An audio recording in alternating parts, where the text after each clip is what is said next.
welcome to this session concerning CMMC.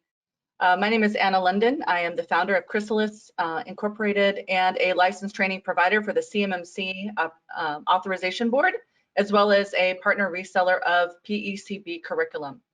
And we have fellow panelists here that will introduce themselves as well and about how fabulous they are and what they also bring to the table at this session.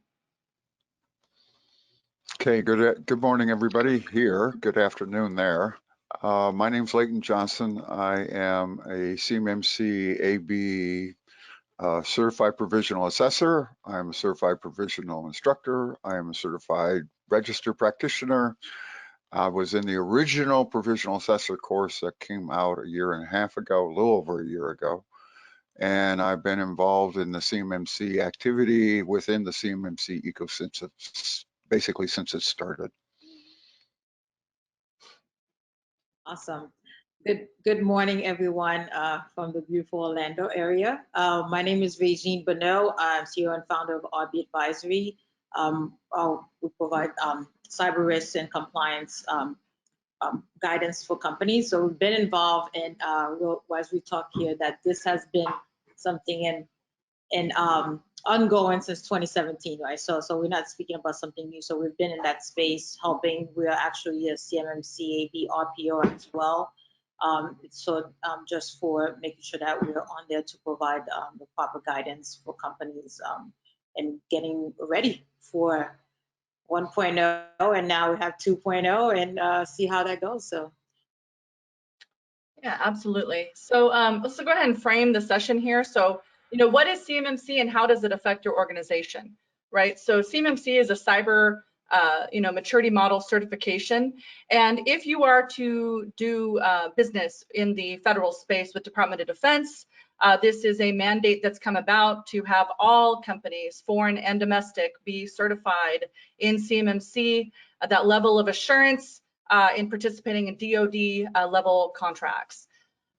There are some changes, just like Regine had brought up or alluded to. There are some changes to the CMMC, and that is now the CMMC 2.0 model, which changes, of course, the CMMC assessment criteria from 5 levels to now 3. Okay, and that's to better accommodate the small and medium-sized businesses that, of course, cannot afford to participate in this space with the larger breadth of controls that would be required. It includes, of course, POEMs and waivers. POEMs are plans of actions and milestones and waivers. For those of us in the auditor and assessor world, right, or in ISO language, we call them nonconformities. In RMF, we call them findings, which translates, of course, with CMMC, the DoD language is plans of actions and milestones. So they're going to allow the small, medium, and large businesses, right, to actually provide a list of POEMs with, of course, an estimated completion date of when those findings will be, rectified. We will also have to go through, as DoD practitioners, if you will, to participate in the federal space. We will have to go through the DoD CIO as well for the final approval of whether or not those findings are appropriately closed or not. There are additional changes to CMMC 2.0, that rulemaking and estimated timeline. We had a town hall last week, November 9th, and we had members, David McCowan, who's the Deputy CIO of DoD. We had, Buddy Dees, which is the division director for the CMMC's Program Management Office, and a variety of major players that actually spoke about the changes coming down the pike that affects not only the training material, how we actually adhere to these requirements across the board, what those changes look like for us all. It was that we were all going to have to comply by on or about 2025, these requirements, but now that's going to be extended because of the rulemaking changes beset by the DoD that is going to extend that timeline. But do not become complacent. Reach out to us now for assistance so we can help you become compliant. There are also a lot of really, bad data out there right now. There's a lot of misunderstanding, a lot of misguidance, a lot of companies professing to be training, CMMC authorized trainers and providers and assessors and things, please go to the CMMC AB marketplace to validate. There's a drop-down menu so you can validate who has been vetted by the CMMC AB to perform on their behalf. Licensed partner publishers, for instance, PECB is on that list. Licensed training providers, my company and others, Chrysalis and others are on that list to provide that training. We have also Regine and of course Leighton also on this list. Their companies are going to come up in those drop downs as well as their professional names and what have you concerning their ability to be able to perform on behalf of CMMC AB in this ecosystem. There is a difference between LPPs and LTPs. What does that mean? The licensed published partners, if you will, are the ones that are creating the curriculum for CMMC. But of course, it goes through a level of approval, right? Through Department of Defense and the Pentagon for final approval. So there is a level, according to the CMMC 1.0, that's been approved. So it does not negate any training you've already had thus far, but you will have to do that delta, that gap training. My understanding, because these are all changing, we appreciate your flexibility in this regard, because CMMC, although out the last couple of years, they're still refining, right? And kind of there's some changes that are coming down the pike. So just we appreciate your flexibility and the changes that are coming down. Just reach out to us for any questions that you have. Again, I'm a licensed training provider. So, we're the only ones authorized to provide the training on behalf of the licensed partner publishers that have their what they call CADM approved. That is the curriculum, the training material that is actually approved on behalf of the CMMC AB. Where to go to register for training? You can go to the pecb.com. You can go to my website, chrysalis.ai with 2 L's, and a variety of other places. Just make sure that you are doing the trust but verify, validating in the drop-down list that CMMC AB Marketplace is the only authoritative source for those of us that are approved to participate in the ecosystem. That's your registered providers, that's your assessors, that's your licensed training providers, that's all of us. Contact information, you can reach us through PECB, through here in the chat. After this concludes, you can reach me at info@chrysalis.ai, that's with 2 L's, or chrysalis.ai, or through PECB, who is an amazing partner in the CMMC ecosystem. So with that said, I'll go ahead and volley it over to the other 2 panelists, and we'll open it up then for audience questions from you all. Okay. Again, I'm Leighton Johnson. I've been a provisional assessor and going through the CMMC ecosystem since it was basically created back in 2019. I participated in the first CMMC AB directed assessor training in March of 2020. And so as we go through all of these things, do keep in mind that some of the material has shifted a little bit as far as to what's covered. However, the vast majority of what's been covered originally in CMMC 1.0 is still in CMMC 2.0. All right. So whatever mechanisms that an organization have been planning on becoming a approved provider of supplies, services, components, and products to DoD is still there. The core authoritative source was a U.S. government NIST publication, Special Publication 800-171. That has not changed. That is still there. That is still the authoritative source for everything in CMMC. The guide for assessors for what I do originally was 800-171A, which stands for assessment. Well, that hasn't changed either. That's still the same. And so there was a lot of shift as to the structure, but the core components, the 17 levels of evaluation at level 1, the 110 components at level 2 now, which was originally level 3 and 1.0, is still the same. They're still there. They're still required. You still have to go through them. You still have to build security plans. You still have to build policies. You still have to have procedures. All of those mechanisms that were in the original are still there. None of that has gone away. All right, what has gone away is a view of the historical view around maturity, but that still means that you still have to have the documentation. It still has to meet the US federal guidelines, DoD guidelines, as well as the NIST guidelines, as well as the CUI, which is what, of course, the basic criteria is around protecting, is a controlled unclassified information, executive agent of the US government, which is the National Archives.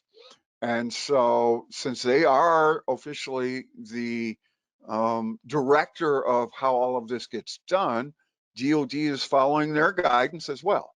And so we have 3 sources that we look at as part of this process for CMMC. You have the NIST guidance, which set the foundations. You have the NARA's guidance, which is the executive agent. And then you have DoD's own guidance, which they have their own documentation. They have a DoD assessment guide. They have an instruction around it, DoDI 5200.48, which is the number of their guidance for how DoD handles CUI, etc. So all of that is still there. No matter how much change has happened, the timelines have changed, the expression of what's results are and what we're looking at as assessors has changed, but the core components are still all there. And they've been there. Most of this has been around for 4 or 5 years. All right, DoD implemented this at the end of 2017 initially.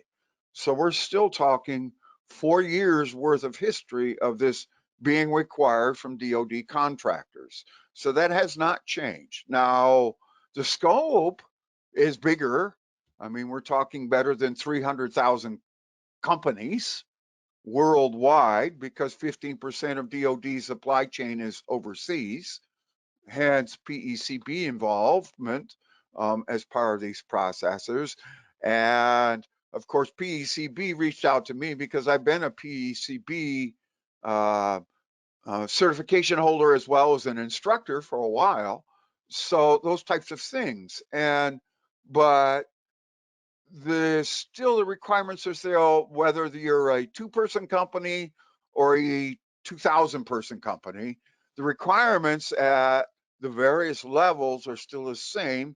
It all depends on what level of the information you have to deal with in support of your contractual obligations to DoD and to the prime contractors if you're a sub as part of those processes. So I just wanted to make sure everybody understood. Yes, there was a big shift. Yes, it came out last week, but the core components to CMMC are still the same. They have not changed.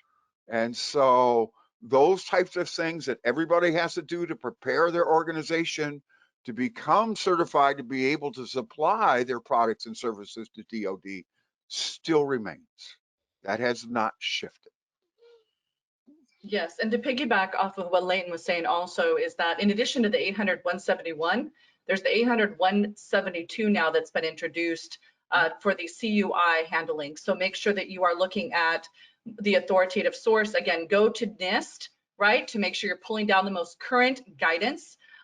Always go to the authoritative sources. That's all we're asking. So PECB has, of course, available CMMC foundations, and they also have the certified CMMC professional, which is a CMMC AB authorized training material. So the course maps to the CMMC, what we call the CCP certification. That is the certified CMMC professional, and is required for organizations who are seeking to certify their students, right? So make sure you reach out to us to be able to facilitate that for you. I'm more than happy to make that happen. So there's a lot of changes, like Leighton was saying, a lot of different changes, but the core elements are definitely still the same. Just do not sit on that and wait, because that time sliver, albeit got extended, it's going to come up real fast. So you definitely want to make sure you're reaching out to folks like Regine and Leighton and myself, right, to help you facilitate the prepping, right? Make sure that your organization is prepped for that type of assessment. So with that, I'll go ahead and volley to Regine for her guidance also on the CMMC. Awesome. Thank you so much, Anna. Leighton could have said it better, right? But again, where we sit at RB Advisory is to provide in the compliance, right? Because for me, starting this, the company itself was the gap in between compliance and technical, right? So I know there's solutions out there as well. And what we always preach is you have to understand the compliance component first. How does it apply to your business? And then now the next steps to follow, because the tools comes after. So it's really good that I'm very happy with the CMMC 2.0. Just want to say it out loud, right? Because everyone, when it started, I mean, 2014, everyone was focused, some people were focused on the NIST 800-171. They understood, oh, well, this is what we need to do, 110 controls. Of course, it's really not, but there's more to it. But then when CMMC came aboard, oh, all I need is 20 control, oh, 17, right? And I've always come back because of the knowledge and the skill set, the experience we've gone over the years with doing this and focusing on it. I said, well, do you understand that if you meet this, your first bout is to meet this 800-171. Then you can start thinking about CMMC and bringing all these additional controls in place if you have your foundation or your baseline set.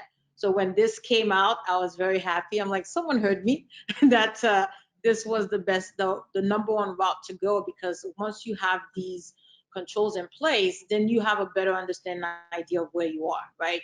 And because that gives you the full spectrum of it.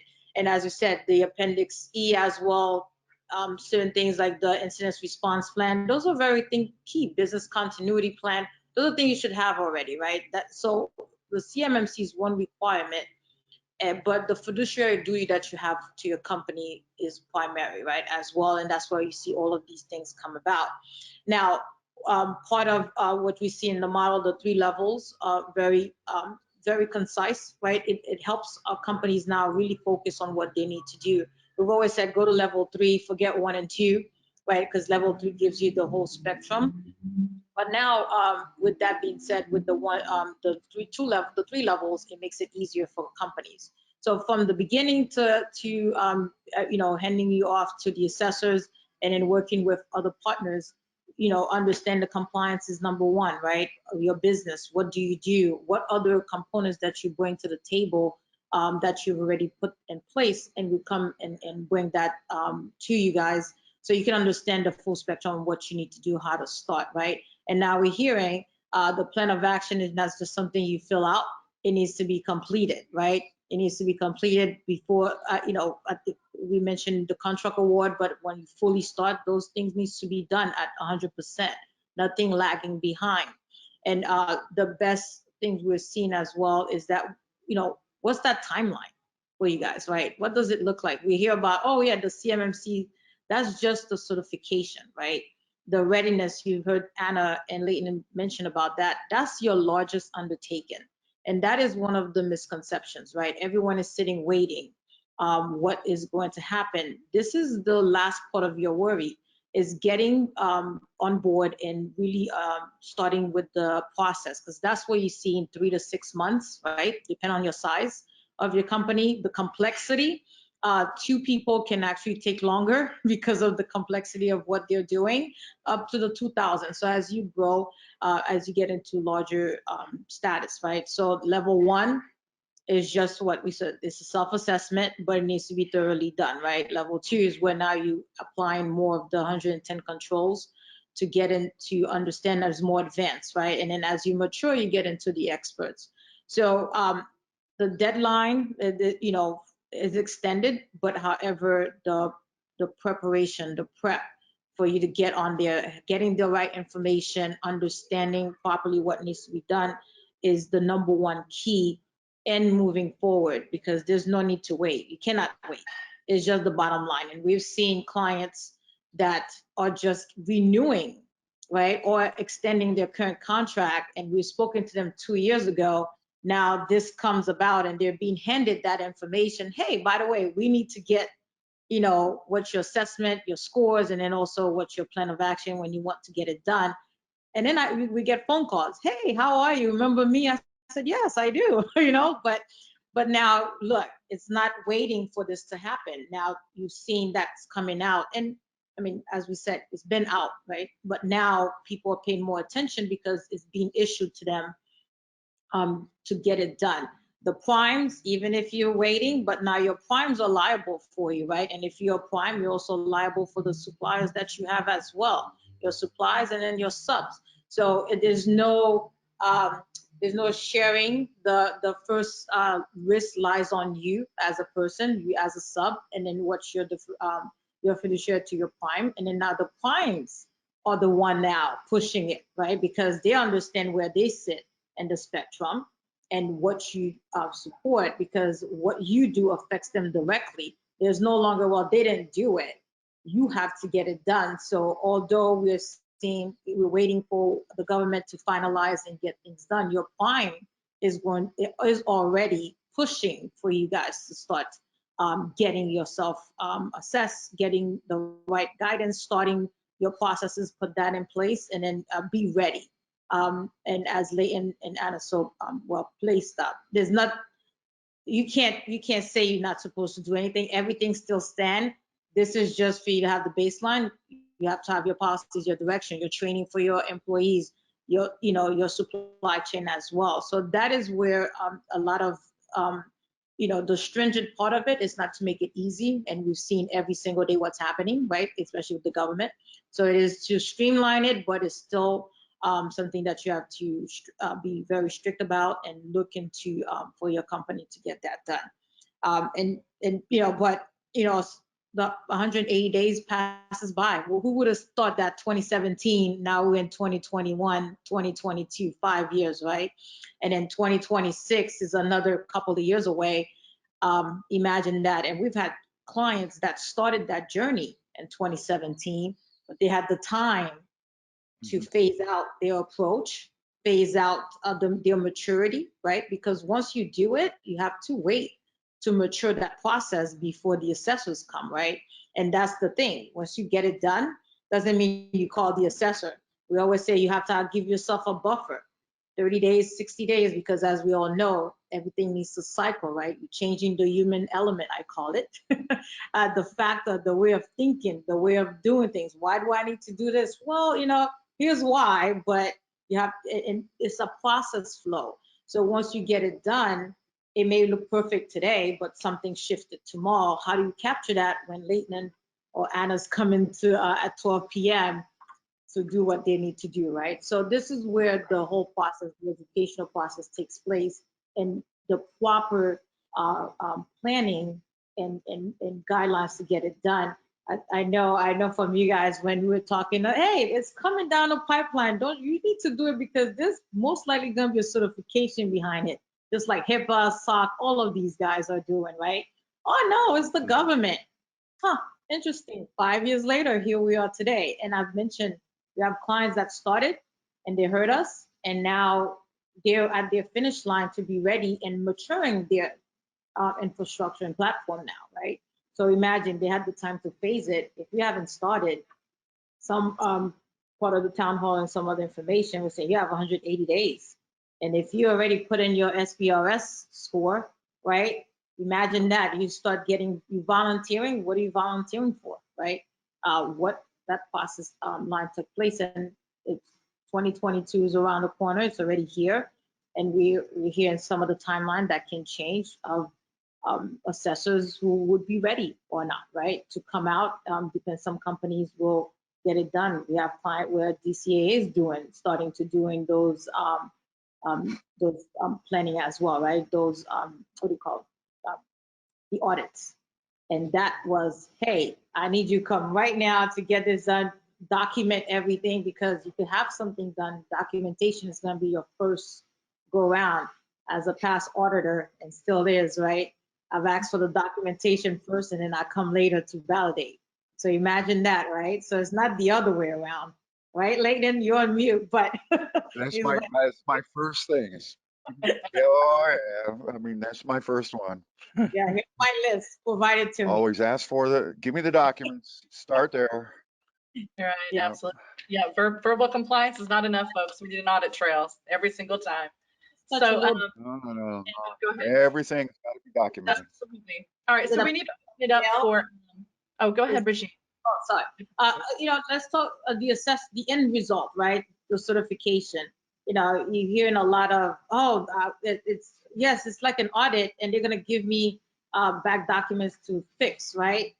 Is it the same process, or is it gonna be a pass or fail, and then call me back again when you get it done? Is there guidance that's allowed to be given? That's something we should touch on from you guys, from Anna, Layton. Yeah, no, absolutely. Yeah, collectively, like I said, reach out, do it now, don't wait. Procrastination is not your best friend when it comes to any type of compliance mechanism. I mean, look at HSPD 7 and 12 as well, with the PIF card component, and that was out for a while. It's like sometimes in organizations, well, that just came out. No, it didn't. That came out like 10 years ago.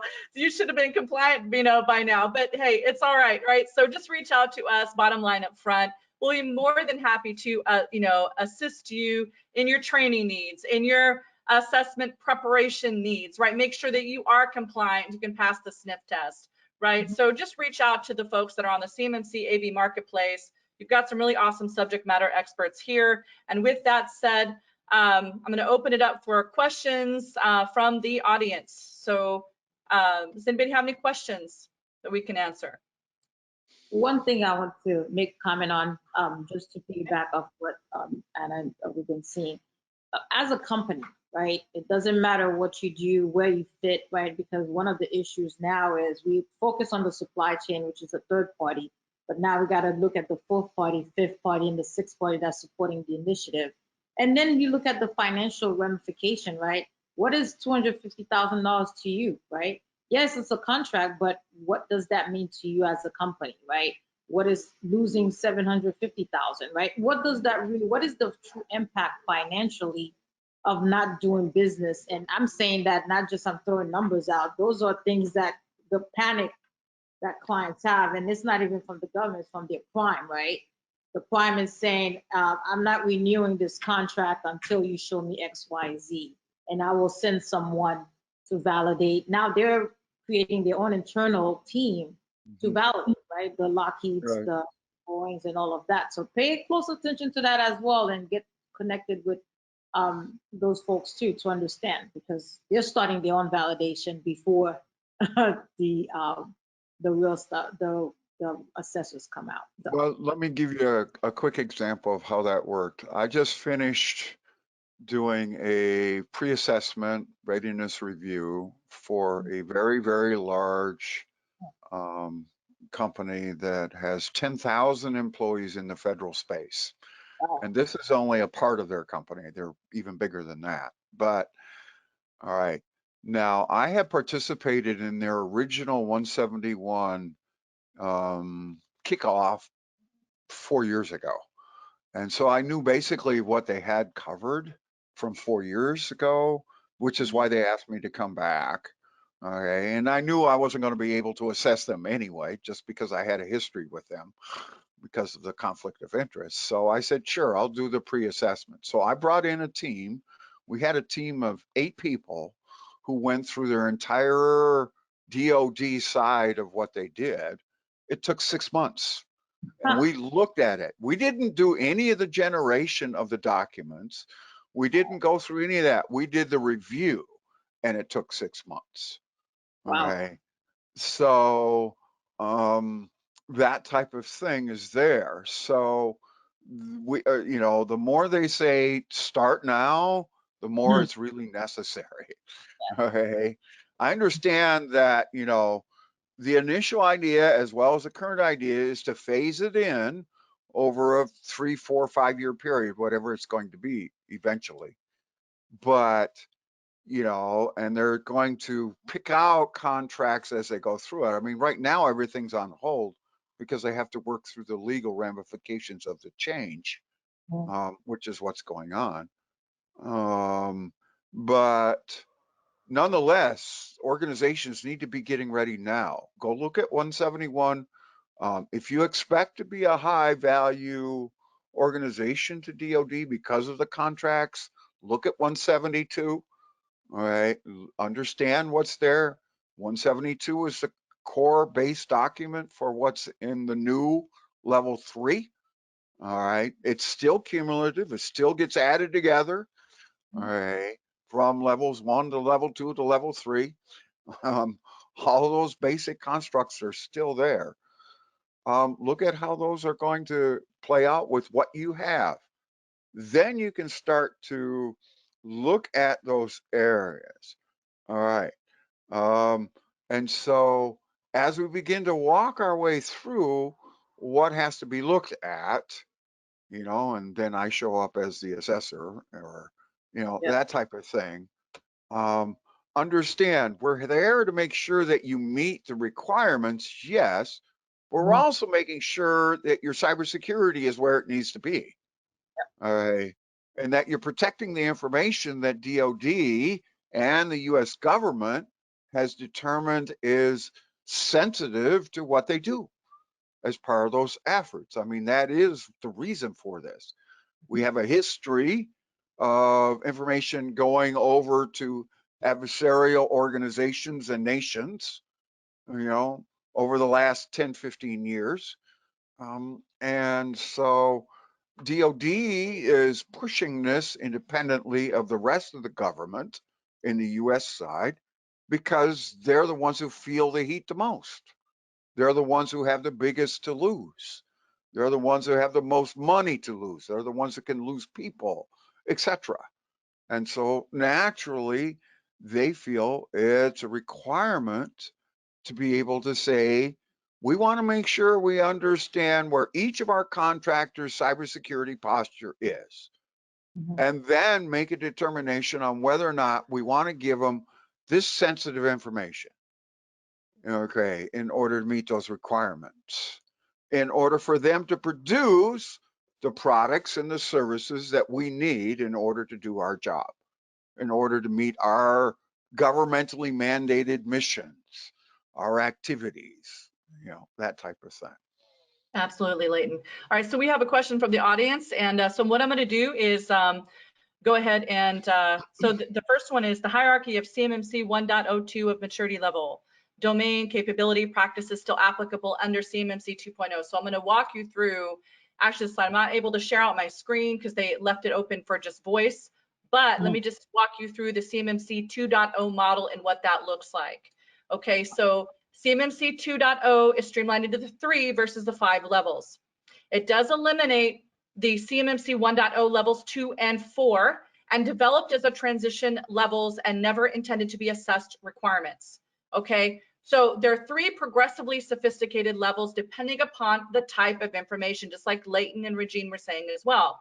Level 1 is foundational for companies with FCI only. That's federal contractor information only. Information requires protection but is not critical to national security. Level 2, which is advanced, is for companies with CUI. Okay, level 3, which is expert, is for the highest priority programs with CUI. The requirements will still mirror the NIST SP 800-171 and the SP 800-172.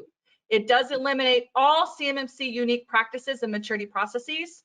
We'll work with NIST to address identify gaps in the NIST SP 800-171, aligns level 2 with 800-171, and level 3 will use a subset of the 800-172 requirements. But here's the other changes coming down that came down the pike as well, is that now with the CMMC level 1, which is foundational level, now will require the DIB company self-assessments as a mechanism, so they don't have to go through the third party or self-assessments. Level 1, the foundational, they're going to allow the small and medium-sized businesses or those businesses that maybe cannot afford the deeper level of security to basically want to do a self-assess, self-check, if you will, but they'll still have to go through, though, they'll still have to develop the plans of actions and milestones, and they'll still have to go through DoD CIO approval.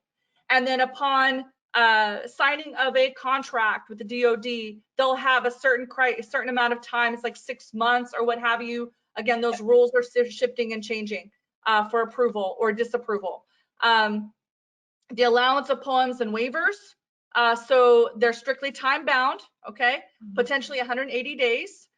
Contracting officers can use normal contractual remedies to address a DAV contractor's failure to meet their cybersecurity requirements after the defined timeline. That includes terminating of the contracts with DoD. So this is serious, right? The limited use is that it will not allow poems for highest weighted requirements. Will establish what they call a minimum score requirement to support certification with poems. Waivers, because here's the deal with waivers. A lot of people use the term waiver and not applicable very loosely. So that's what I said, reach out to the subject matter experts, those of us not only on this panel, but on the CMMC AV marketplace to help you maneuver through that, because waivers will be allowed on a very limited basis, accompanied by strategies to mitigate that CUI risk, right? That risk of data processed, stored, transmitted, remember. Only allowed in select mission critical instances. So the government program office, right, will submit the waiver request package, including justification and risk mitigation strategies. Okay, timing will be determined on a case-by-case basis. So don't just think, just because you think, okay, put in a waiver for that it's going to get approved, right? So make sure that you're doing your due diligence, right, and making sure that you're meeting those minimum security requirements. You know, a threat for all or a risk for all is a risk for everyone. We're all part of the global information grid. So please do your part in making sure that your data is handled as responsibly and as securely as possible. Don't rely on cybersecurity insurance, because even with cybersecurity insurance as well, they still require that that company provide that level of due diligence of supporting the compliance, right, of meeting those minimum requirements. I consult companies all the time, and I get asked about cybersecurity insurance. Well, you know, what does that play in the CMMC and this and that? No, you just can't use insurance, because insurance companies also want to sign off. You know, it's all about risk for them as well, right? So you have to show also documentation to support the fact that you're meeting compliance at least a minimum level, right? To give that level of assurity, so you know, so that if something were to happen, there was a breach, that you're not subject to fines or cease and desist letters from your Secretary of State to stop business, right? Or losing contracts, right? Because of lack of compliance on your side. That's why the CMMC requirements are so incredibly important. It doesn't negate the ISO 27001 requirements as well for information security. This is an add-on component for the DoD, you know, minimum standards of care for our data. Okay, the waivers do require senior DoD approval and to minimize potential misuse of the waiver process. Okay, so are there any other questions? Let's see, rulemaking. Let's go over rulemaking real quick. We have about, I think we have 20 minutes or 15 minutes left. So real quick, yeah, go ahead. Just to piggyback off the cyber insurance, there's no cyber insurance companies now have a great gauge on the assurance and that they have to do now, and really now understand, because they've put a lot of investment in understanding the risk to them about cybersecurity. They've paid a lot of money in the past couple of years because that was just a new thing for them to get in. But guess what? With everything someone gets in, once they start paying out too much, they invest to understand the studies. Studies have come back, and it's not in our favor as recipients of these cyber insurances, and they're very strict. They will call someone like myself, Anna, or Leighton to come in to validate these things now that you have in place before they issue you the full insurance, or you buy the insurance at a high premium, provide them with the evidence, and then they'll probably think about lowering that risk, right? But then again, what comes into play? Hey, I had to tell you to do this in order to get the insurance. What's making me think you're keeping it on? So let me monitor you for a certain amount of time, depending on the risk, depending on the amount of money they have to put out, right? They have to insure you for, and the process takes longer now. So it's no longer a one-day turnaround time. I'm seeing the amount I pay now, the amount I paid for the same level of insurance amount and what new people coming into the market are paying, you're looking at 3 to 4 times what I paid for the same amount I'm getting. So they're adding premium to it. So you have to get these processes in place no matter what now, because there's no longer transfer of risk. We're not sharing risk either. The first risk is on you, because again, they will hire us to come in and do forensics and validate that what you said on your application is true. Same process that you're seeing coming with the government, right? Before they can even give you money. So if you have, depending on your size, 150,000, 200, or 1.9 million dollars ready to approach with a risk, a breach, right? Then that's fine. Give us a call. We'll be more than happy to come in. But however, the thought process is proactiveness is always going to be in your favor. Yes, you're going to pay a fine. Yes, you are. But do you want to pay 10,000 or a million, right?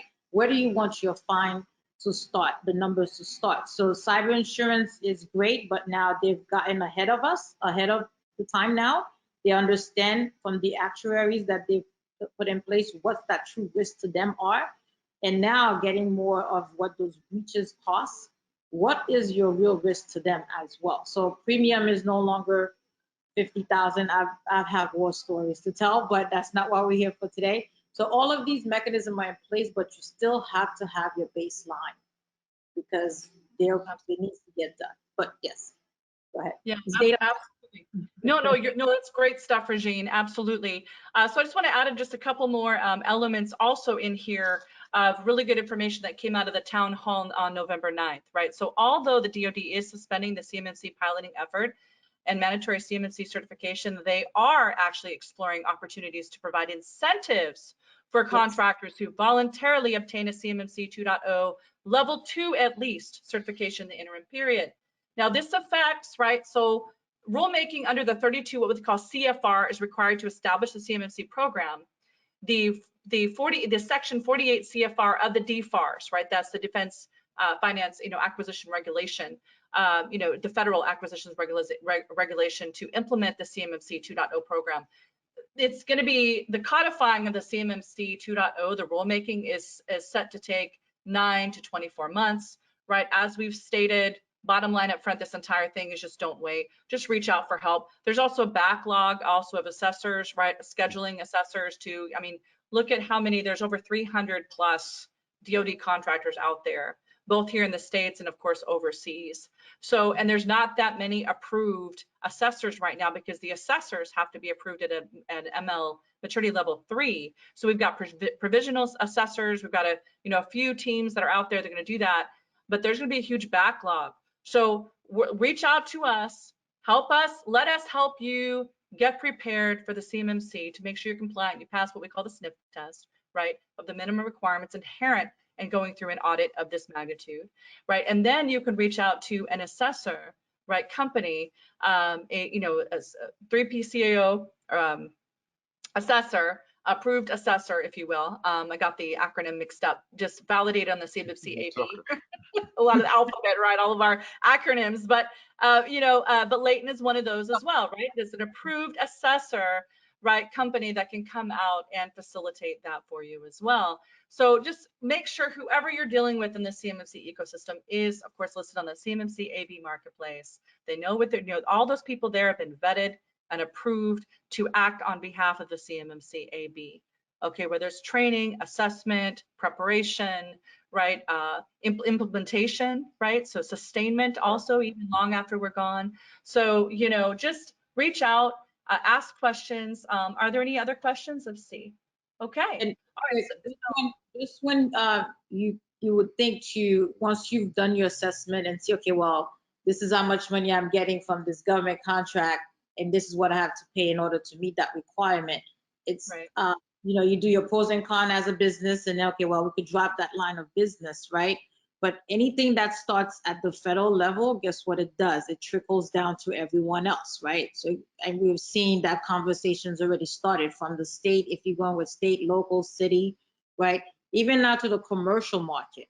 So because again, the visibility on who has what that belongs to me so that I can contain the risk is on everyone's mind. So just think about it, right? The thought process is not to, once you give up on one side, it's still going to follow you, because this is a global issue that affects disciplines, industries across, right? So, and one thing is applied, everything else is going to be, everyone else is following suit, and we already seen it. So just a thought process, because I had this conversation the other day. Well, we don't make that much money, so we could drop this line of business. That's awesome. So the other companies you use with, this is what they're doing. So why, right? Why not? Right. Why not do it? So Right. we could be here all day just to show the passion and what we're pushing this, not because there's a mission critical process, right? It's the mission first, and if we don't protect the mission, don't protect the country and what we do, we're succumb to worse, right? And we have enough. The pandemic did enough for us, because we see how vulnerable we are, and now we all really truly understand vulnerability across technology. And this is why data mapping is back to the basics, right? Understanding who has what, so that I can cut it off or just contain it and continue business. It's all about that. Right. Right. I mean, we got naturally a wide range of areas. I mean, we're in the cybersecurity industry here anyway, Yeah. and which is a breach a week routine right now, which is A week. everybody's a target. Yeah. Daily. Well, when I mean a breach week, I mean a big one Oh, each okay, good. week. Good. I mean, everybody's getting it, and we got our ubiquitous statements around it's not if, it's when, and all the rest of those. But we are talking about an area which there's obviously not only a lot of financial information available, exchanging between contract organizations, exchanging between contractors and contractees and all that. We also got a lot of human information. We've got a lot of personal information that's targeted. We've got a lot of obviously industrial espionage information floating around. I mean, we've had situations in the United States where, in 2012, we had people indicted for industrial espionage from another country, and that type of thing. So this is a historical thing. So it's not just something that's just happened over the last couple of years. Number one. Number two, the other thing to remember about what we're talking about with the foundational authoritative references, when you file an invoice with the government, when you sign a contract with the government, you have to assert at that time that you're telling them the truth. If you don't, that's against US law. All right. It's called the False Claims Act. Yeah. All right. All right. Which is civil penalties as well as criminal based mechanism if it's in its extreme level. And so, can they come and arrest you? Yes. Can they put you in jail? Yes. All right. That's the ultimate level, but can they fine you? Absolutely. They do all the time. Can they terminate your contract? On the spot in the court? We've seen that happen. So, those types of things. So there's various different things that you have to consider corporately as an organization when you're doing these efforts. So it's not just I only get, a couple percent of my income for my company from a federal contract, so I'm not going to do that anymore. Yeah. Well, there's other areas of that, and it goes forward. All right, Anna, you wanted to add? The No, civil initiatives. Absolutely, absolutely. And the other thing is too, is a lot of people think, okay, I'm not doing business with the DoD, I'm just commercial, I'm a state commercial. But here's the deal. By proxy, you need to meet those requirements, and here's why. Okay, is that most Anthem, a lot of companies, right, Amazon, right, Google, right, they all have a federal arm. So a lot of these major companies have a federal arm as well as a commercial arm.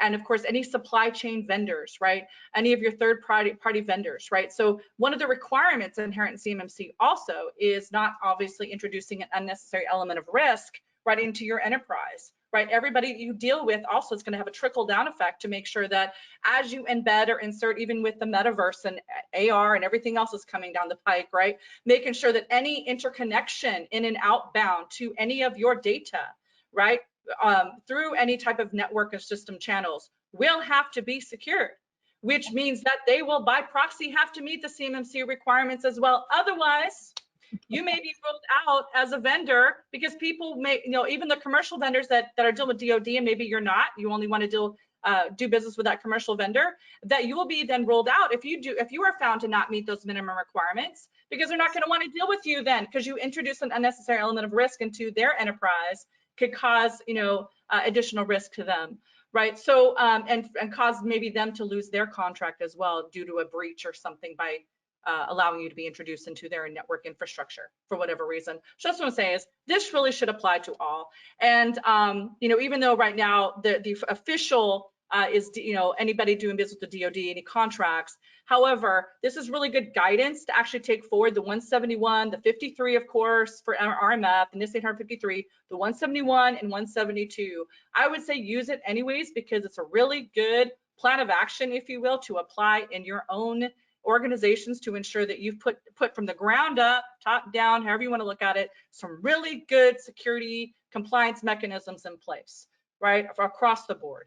So I just wanted to leave it with that. I know we're probably on time at the moment. If there's, Regine, do you have anything to add as well before we conclude the session? No, I mean, we've covered the basics, and I always say, right, this is not a scare tactic. This is business decision, right? Cybersecurity is a business decision.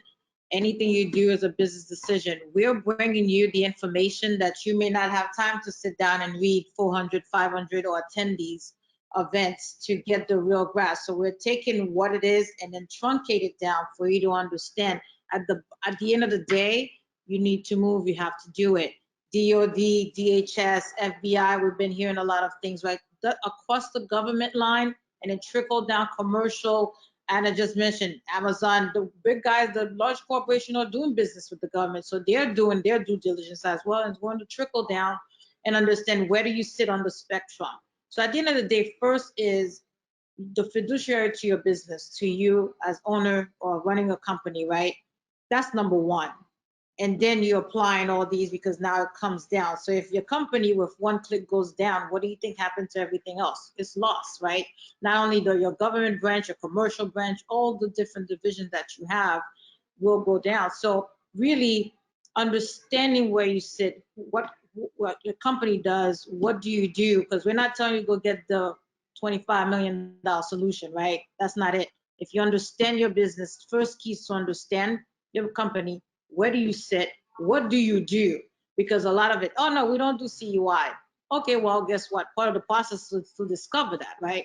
Because once we discovered it, guess what? Oh shoot, we have CUI. I didn't know that. Well, there you go, right? So it's all of these things that process you have to go through, and then get the process done. It's business information that we're bringing to you, because it is that it can have an adverse, it will have an adverse, not can anymore, it will have an adverse impact on your bottom line. But now when you need to act, right? You need to act, and you have to act because this is what's coming. It's already here, and this is what we're here to do. Look at this as information to make the best decision for your company moving forward. And we're here to support, all three of us are here to support you, connect with us, and we look forward to putting you on the right path to success, or your continued success. Absolutely.